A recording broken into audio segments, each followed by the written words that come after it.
That's 2 deals with Philly, 1 with Phoenix, and 1 with the Rangers that have all been squashed. Hockey fans in Canada think that the hockey salaries are out of line. Wait till they see basketball come into Toronto and into Vancouver, and you want to hear about salaries. If anybody's going to question the integrity of Michael Barnett, I think they're nuts. Should a team out there try to make a deal for him? Is he that good? Absolutely. Does he want to play? Does he want to play?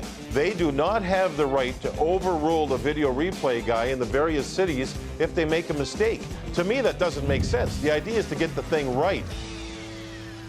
Oh, that is good. Some of the best of your work, John, on the hot stove on Hockey Night in Canada. I missed that desperately. How are you?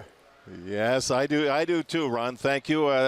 You know, a lot of memories come back flowing through my mind as I hear that. I'm going, was that really me? I know, you sound tough there.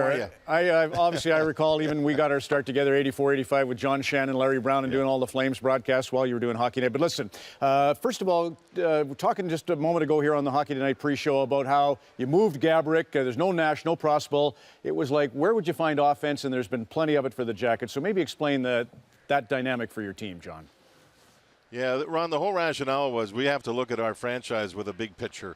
And to move forward, we had to find out if our younger players could play. So people like Ryan Murray, who's one of the best young defensemen in the league that nobody seems to know about, and a guy like Boone Jenner, they come to our team this season now. Would they make the team through training camp? Well, they did. Now, will they make it all the way through the season? Not only did they make it, but they just absolutely worked on their games and became a big part of our club. The key was for us to get young people into the lineup and make sure that they get good leadership from the older players and move forward as a franchise, and that's exactly what we've been able to do. And obviously Ryan Johansson got to break out as a result of maybe a little more opportunity too. Okay, Todd Richards, Dan Bilesma. I haven't heard a whole lot. Just seeing Dan, I interviewed there a second ago, and he's got a lot going on. I won't ask you to comment on the Penn situations, but just their relationship. Mark Letestu comes over knowing the Penguins. Has that been kind of an inside edge? Well, I think that Todd Richards has a great deal of respect for Dan Bilesma. They worked together in the Olympics for sure, and I don't think there's a lot of secrets in this game anymore with the amount of television and the amount of video and the intelligence of a lot of the coaches and the assistant coaches and how they work game plans and things. No, I just think our team is playing our game.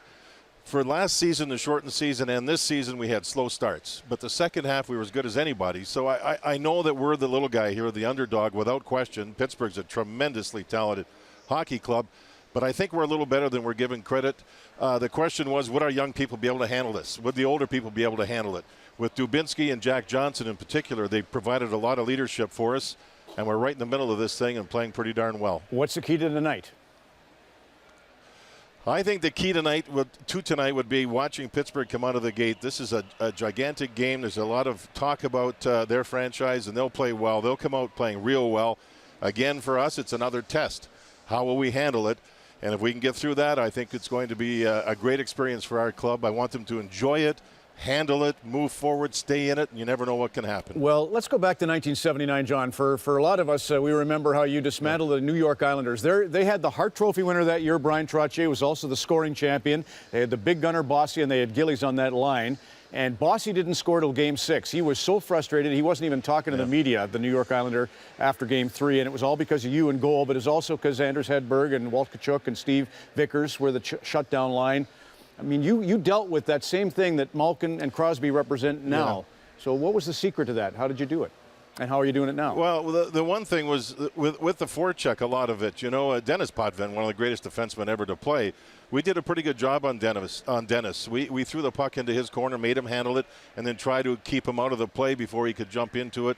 And I think that with this situation here, if our club forechecks well, we're a very physical club, and everybody finishes their checks, then we should be able to disrupt their team coming out. And the other key would be to stay out of the penalty box. That power play, when it gets ramped up with Pittsburgh, it's pretty darn scary. By the way, we did beat the Islanders that year. Then they didn't lose a series for 4 straight seasons after that. So they certainly learned something, I can tell you that. They were a great club. Such a compliment to you, John, when you think about it. It's like Harry Howell winning the Norris before Bobby won 8 in a row. They won 19 straight playoff series, the Islanders. You were the last guy to knock them down, which was fantastic. Hey, Sergei Bobrovsky, I was saying he had 3 goal spells in games 2, 3, and 4. You know, those 2 minutes where he let in 3 in game 3, and of course 4 shots he let in 3. So when you're looking at a goaltender there, what's going on with him? The biggest thing about Sergei is his preparation and his battle level, and the other thing, he's like a wonderful and a terrifically talented relief pitcher in baseball. If they hit 2 home runs in a row off him, he'll come right back, and you wouldn't even know it happened. So he's a type of guy that works real well with our goalie coach, Ian Clark. They go through some if he's getting some habits going one way, they really work well together with video on ice, all that stuff, correct things quickly. But it's his ability to not let things rattle him. His state of mind is always the same. Win, lose, draw, pull. That's what I was wondering. First star with 50 saves, it doesn't matter. He's the same all the time, Ron. I was worried it wasn't happening because of the 2 minutes and 3 goals and the 3-on-4 shots. I wondered if you saw that, but evidently not. And he could certainly go to last game. No. Yeah. And Ron, some of them are ricochets off people and things like that. So you just have to deal with it. It's just what it is. When it happens, it's under the bridge. It's gone. It's finished with. You just move forward. And he's strong that way. It looks like Ryan Murray, you just already spoke about him, and Wisniewski, he made him, and it looks, I don't know, is Tootin good to go, do you think, tonight? Feder Tootin? Yeah, I think both players will be in. It looked like in warm-up that Wisniewski's back paired with young Ryan Murray, and Tootin's going to play the right side with Nikitin. Those two as a pair had been together in the past and had done very, very well. So we get the 2 defensemen back for this game. How is Nikita holding up? You had 4 Russians play at Sochi on your team. So how is Nikita doing? Is he tired? He's doing he's doing well. We've got 8 or 9 defensemen, and all of them we feel real confident with.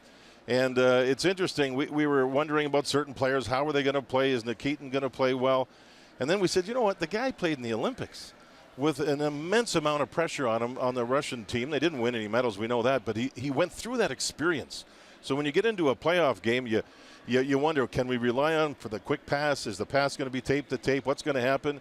He's been terrific.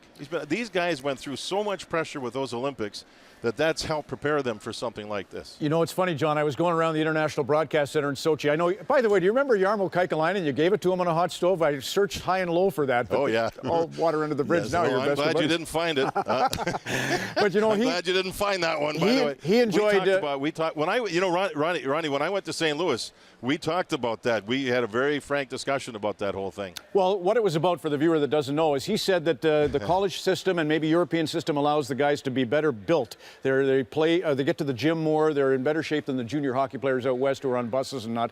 It was a sensible point he was making, and you were good to call him the other way. Fun. It was a good conversation, actually. Last thing, when I was in Sochi, I was a little one-sided there. That's okay. One photo in the International Broadcast Center of Canadian Hockey was Seth Martin. Imagine that, and I thought of you because that's where you went to hockey school in Nelson with Seth. You know, I grew up in Calgary, a great city, and I worked at Safeways, made enough money, and my parents subsidized me. I went out to Nelson, British Columbia, and Seth Martin was the goalie coach, and that was the start of me developing as a hockey player. Thank you to Seth Martin. Yeah, well, you've made hockey relevant again in Columbus, John. Congratulations. Thanks. JD, Thanks, the Ron. Good president of Hockey Ops, getting ready for a tight Game 5 here with the Pittsburgh Penguins, and they've got the Pens reeling. Don't have to tell you. We'll come back with a little more reaction from our Studio 42 crew as we look forward to Game 1 of our doubleheader on Hockey Night in the Stanley Cup.